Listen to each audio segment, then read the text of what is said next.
All right, ladies and gentlemen, MrSotko here. Welcome back to the channel. Got a whole bunch of good crypto news stuff for you today.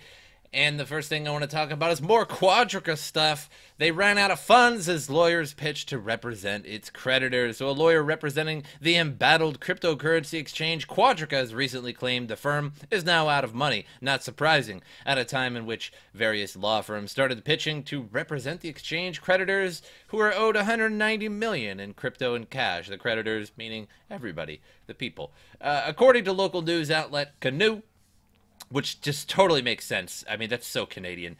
Lawyer Maurice Chayason, I don't know, noted during a hearing in the Nova Scotia Supreme Court that as of today, we don't have anything, meaning the firm is now out of funds.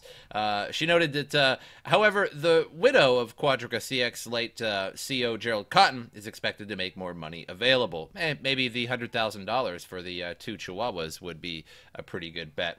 Court documents reported that reveal the widow Jennifer Robertson had already contributed $150,000 to cover operation costs. Like, what operating costs? Like, it's not operating currently. I don't. Okay, whatever.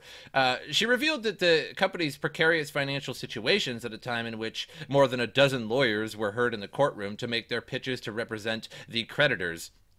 I like that. That's funny. It's kind of like ambulance chasers. More than a dozen lawyers are like, yeah, we want to represent. No, I'm going to make a pitch to represent the creditors. No, pick me. And just running after the ambulance. And here's why. Per the news outlet, 3 teams of lawyers applied to represent 115,000 cryptocurrency traders affected by the crypto exchange's situation. They're owed 145 million in BTC and $52 million in fiat. Yeah, I'd want to represent that too. That'd be like the biggest case that any lawyer could probably represent, for the most part, at least those dozen lawyers. Justice Michael Wood revealed he would issue a written decision on creditors' legal representations within a week, as tweeted by Canadian Broadcasting Corporation reporter Jack Julian. So, again, it goes into the millions that are locked away, as if anybody doesn't know that by now. So this is good for the creditors, for the users of the exchange, although the lawyers will probably gobble up a lot of these millions, because I don't know if you've ever had a lawyer represent you, but usually it's like 40% or greater of what you're actually going to get, like if you're in a lawsuit. So if somebody's like, oh, you're going to receive $30,000, no, you'll get like 15. So yeah, that's going to take a lot of the funds, but at least some people will get their money back eventually here. So within a week, they're going to write up a decision or whatever. So eventually, because I have a lot of people commenting on my channel that's saying, hey, I lost $9,000 in this, and the only thing I can tell them is, hey, hold on for a little bit, file a class action lawsuit, get in on this lawsuit, make sure that you're a part of this, so that you can get some or all of your funds back. All of them, questionable, but hopefully you can get something back. This is a bit of irony. A Ripple CEO says JP Morgan's cryptocurrency misses the point. Oh, right, Ripple? Because Ripple recently got absolutely destroyed by JP Morgan making a cryptocurrency, which is, you really gotta put some quotations on that, that they're going to make the JPM coin. So this is a stable coin matched dollar for dollar with JP Morgan's money, and they'll be able to do bank transfers much quicker, which they transfer about $6 trillion a day. JP Morgan does, which is more than Ripple probably ever, $6 trillion a day, which is more than Ripple ever could possibly dream of. And both of them aren't real cryptocurrencies in any way, shape, or form. And Ripple basically lost immediately, as Ripple has been developing for a very long time and trying to get banks to transfer their money using Ripple. And JP Morgan comes along and is just like, step aside, Ripple. We're going to use our stable coin, which I'm not like saying that's a good thing, but quite ironic. The plan, which would ostensibly make JP Morgan the first U.S. bank to issue a token with a verifiable use case, surprised commenters when executives revealed it to the press this week. The applications are quite frankly endless. Anything where you have a distributed ledger, which involves corporations or institutions, can use this, head of JP Morgan says. JP Coin Farouk said would see testing in the coming months, rolling out applications in international settlement, securities, and treasury services. Little technical details have surfaced about the token, with Farouk's comments suggesting it would be a closed private blockchain. This is so bad. Closed private blockchain. What is the point of that? It's just, isn't that just a database? What is the point of that with a wholly centralized issuance? Yes, we know that. So it would be tied to the US dollar. Reacting to the reveal, however, others were less than impressed. Brad Garlinghouse, CEO of payment network Ripple, likened JPM coin to previous plans from banks elsewhere, arguing it was a case of too little too late in the age of public blockchains. No, I'm sorry, that's you, Ripple. I don't like both of them, and I don't even mean to take sides on either one of these, but it's absolutely objectively clear at this point that if JP Morgan goes through with this, Ripple will die off. There's just no way around it. Maybe it would convince other banks to use Ripple, but it would more likely convince other gigantic, too big to fail banks to use their own stable coin to just digitally transfer immediately instead of using the old SWIFT and bank payment system that we have today. So this JPM project misses the point. Introduced a closed network today is like launching AOL after Netscape's IPO, he added. No, that's not like it at all, because AOL totally destroyed Netscape. Has anybody ever used Netscape? Nobody uses Netscape. Nobody ever used Netscape. Millions upon millions upon millions of people used AOL. Nobody does anymore, even though some people still actually have the 56K servers. Did you guys know that? That's really weird. Like, the numbers are actually really surprising, how many people still use AOL 56K. Anyway, dial-up, that is. So, no, that's not like it at all. Garlinghouse has faced skepticism of his own over the past year, centralized concerns that continue to swirl around Ripple and its associated cryptocurrency. Now, I'm not going to go on. It says not a cryptocurrency. It goes on even more. But neither one of these are crypto. So this is like the kettle calling the pot black. And they're just like, hey, that's not a cryptocurrency. And now all the crypto community should be like, Ripple, whoa, dude, chill out. You were never a cryptocurrency either. And in fact, everybody bought into your coin thinking that one day, maybe the banks will start using Ripple. And the use cases of Ripple so far is like this. Can you guys see that? Like this. If that. So yeah, JP Morgan absolutely completely destroyed Ripple. I feel that Ripple is not right away. I don't think this is going to be catastrophic immediately, but this is going to be catastrophic to Ripple one day soon. Whether it's months, they say it's going to roll out in maybe months. They're doing testing now. When this does roll out, other big banks are going to be like, why use Ripple when we can make our own private blockchain, which makes no sense. Why would you even make it a blockchain? Why not just digitally transfer the coins? Why even use a Swift payment anyway? Why make a digital coin? Makes no sense. Why not just say, hey, let's screw this slow digital system and just say, okay, we got our money now. Why it's even that slow in 2019 anyway, I have no clue. And why this is going to make it faster because it's a cryptocurrency, I guess. So it's so ironic. I can't even handle it. I can't handle it. So Iran's cryptocurrency has all the traits of a classic S-coin. Oh no, Iran. Sputnik caught up with Iranian blockchain specialist Hamid Shabani to find out about the features of Paymon and what its potential users are. So it's basically Paymon is being created for the crypto rial in Iran. So the specific details are pretty woolly. That's a word you don't really see all the time. But it does seem like to smell a lot like an S-coin, Shabani said. And you might be like, hey, why do you keep saying S-coin? Oh, blame YouTube. Much of the Paymon currency will enter the market and will be traded in special exchange offices. Some of it will be used for development of hosts, and some of it will go to founders of Gognews. Wow, I got nothing, dude.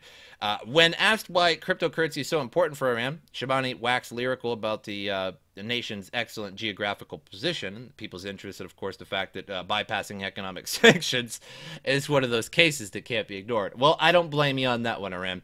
Using cryptocurrency to bypass the sanctions. So Iran has already been talks about possibility of a workaround for U.S. sanctions with several trading partners, including England, France, Germany, Switzerland, and Russia, and among others. However, since France and England are a little more than USA's lapdogs, I mean, yeah, probably true. It seems unlikely that Iran's Payman will find a taker. It's highly doubtful that even Germany would accept the crypto real after they bowed to U.S. pressure back in July, preventing Iran from withdrawing funds from German banks. So this is similar to the Petro. Essentially, it's going to be backed by national gold reserves, except it's not really a cryptocurrency. There's nothing peer-to-peer about it, and you still need to trust the Iranian government to use it. So again, national cryptocurrencies, please no, don't do that, nations.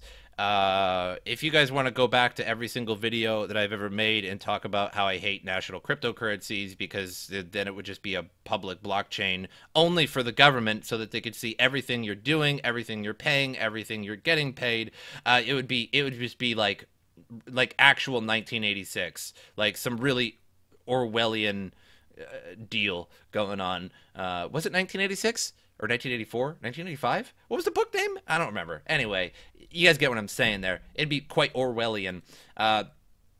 So moving on here, Binance to delist new batch of cryptos. So if you guys hold any of these coins, we're just going to breeze through this article here. I'm just really going to talk about what the coins are. So Binance has posted a new update on its website announcing on Friday that it's going to delist 5 cryptos. So when a coin or token no longer meets this standard of the industry changes, we conduct a more in-depth review, potentially delist it. So what are the coins? Modem, Salt, Cloak Coin, Wings, and Substratum.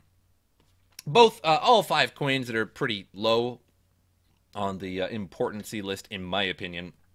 However, if you happen to own any of them, you may want to get them off of Binance before they delist them, which I'm sure they will let you, even if after they delist them, probably will still be able to withdraw, of course, but just not trade them. So you might want to put them somewhere else so you can continue trading them, if that's the case. So they delist based on commitment of team project, level of quality and development activity, network smart contract, level of public communications, responsiveness to our periodic due diligence request, evidence of unethical conduct, contribution to a healthy and sustainable crypto ecosystem. So a few of those actually just are completely ambiguous. Like, what is your contribution to a healthy and sustainable crypto ecosystem? Like, that's just basically up to whatever whatever your opinion of that means. So yeah, all these coins, get them off the exchange, put them in something else. Anyway, moving on. Cryptopia regains access to offices after the police investigation. So another pretty major article. A month after Cryptopia entered maintenance and announced a large-scale hack, the exchange shared on social media that the police allowed it to return to their main office. The Cryptopia team will now start estimating the losses from its wallets, which most people already have, but now we'll probably get a much more realistic number. The police have now given us access back to our building while they continue their investigations, and our staff is working relentlessly to evaluate the funds that were stolen. The evaluation will also reveal whether Cryptopia still controls its wallets. I don't think so, because people are still... So basically, long after this hack had occurred, funds were still actually leaving Cryptopia wallets. So that basically means that the hackers managed to get into Cryptopia, whether it was an exit scam, whatever you want to say, because I don't like to say that because I don't have evidence to say that. But basically, the hackers got a hold of the private keys, deleted those private keys, essentially copied them to themselves. So now Cryptopia literally doesn't have access to those private keys. So they can't even stop the transfers or anything like that. So basically, how would funds still be leaving after they had already cleared it out? And it's pretty clear that people are still mining. Maybe you have mining rigs running and they're mining Ethereum, and you have an automatic payout from your mining pool to Cryptopia. Why you would do that, I don't know. People do, though. We all know that people do. So they're automatically going to the exchange. And so let's say you mine a few bucks of Ethereum every day, and a bunch of people are doing that. They have access to your private key, so they're just pulling it right out. So if you mine to Cryptopia, please change your address to a wallet on your computer of keys that you control, because hackers are just continuously taking every deposit that you put in. So the evaluation will also reveal whether Cryptopia still controls its wallets. In the past month, research suggested that the hacker not only siphoned off funds, but also controls the only copy of their private keys. So some quotes, apparently Cryptopia is legally allowed to give us access to our accounts, to our funds, but they have yet to given us access or any information at all. This leads me to believe that Cryptopia has done an exit scam, taking all of our money. And here we are with our coins, thanks to Cryptopia. So... We'll see here pretty soon what the total losses are. So they'll be able to go back into their office soon, excuse me, and check in on all of these missing cryptos. I believe from previous articles that it was mostly just ERC20 tokens, and maybe just a few others as well. So it appears that they were taking all of Ethereum and all the ERC20 tokens and putting them in in Ethereum wallets. So just taking those all and just putting them all into one wallet, because that's quite convenient, because you can put ERC20 tokens into an Ethereum wallet and just pile them all in one location. Hey, these hackers don't even have to get a bunch of wallets and put them all into individual wallets. Just throw them all into one Ethereum wallet. So, really bad hack. One of the worst hacks. Mt. Gox still on top, but Cryptopia, absolutely one of the worst hacks. Even QuadrigaCX, so two major hacks within each other. So 2019 so far has been the year of exchange hacks, unfortunately. And with the private keys, I think this is the first time an account or an exchange has not just been drained of funds, but rather their actual private keys as well, which leads me to believe that all their private keys were in one place, and the hackers just came across it and were like, ooh, this is going to be good, and just took them all, then deleted them on Cryptopia's end. So moving on to CoinMarketCap, still trading sideways at 120 billion market cap. It looks like it's been going down, and it has a little bit since that pump. Now that that pump is over 7 days old, it doesn't show it in this one. But if you go into the Bitcoin here, you can see that pump, and you have to go slightly back further than 7 days. You just drag it back just a little bit, and then this is where that pump is. And we've been just kind of declining ever since that pump, as people are selling off their funds. Now, I am actually surprised that this pump hasn't led to a major dump of equivalent value, because normally that happens within 3, 4, 5 days. It's been 7 days. So, but as you can see here, it is still going right back down. Anything that goes right back up just ends up going right back down. I hate to burst everybody's bubble, no pun intended. But when you see one of those pumps like that, people are going to naturally start to sell off, and that is just not organic growth. That is not a bull run. It's just not coming yet. I think maybe Backed Futures might help with that, but again, even Backed Futures says, like, on their website, that basically, they don't know the market. They cannot control the market. The market is highly volatile with cryptocurrencies, so people are just as able to short with futures as they are to long with futures, but Backed will still have to buy crypto and put it in their custodial wallets in order to actually pay out and settle in Bitcoin, because Backed is unique in the fact that they actually have to have Bitcoin and settle in Bitcoin. So you buy in Bitcoin, settle in Bitcoin. So that should raise the price a little bit, just for the fact of the demand taking it away from the market. But other than that, there's nothing particularly hopeful on the horizon just yet, aside from institutional investment that is slowly coming along, and who knows when that's going to happen. I akin it to, again, Game of Thrones. It takes 7 seasons for the dragons to come, or maybe it was 6. I don't know. Who cares? But either way, the joke is still there, in the fact that, ETFs are coming, institutional investments are coming, JP Morgan, I'll fire anybody that trades Bitcoin. A few months later, oh, we got a JPM coin. Oh man, we funded it down. We bought a whole bunch of it under your noses. Nobody noticed, but we bought a whole bunch as soon as we funded the price down. The power of the whales, right? Anyway, I hope you guys enjoyed this. That's all I have for you guys today. Make sure you subscribe to the video, like the video as well. That helps me out a lot. My social media is in the description below. My Twitter, my Twitch, my Steam, my Patreon account. Anybody that donates to the Patreon, I will call you out on the show next, at the end of next episode or whenever you do it. And I'll be like, thank you so much for that.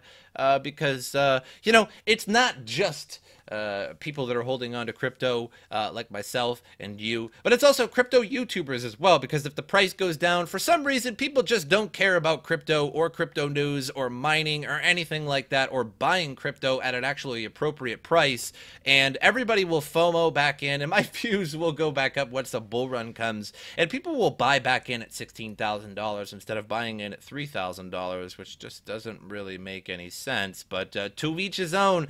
But I hope you guys enjoyed it, and as usual, I will see you guys next time.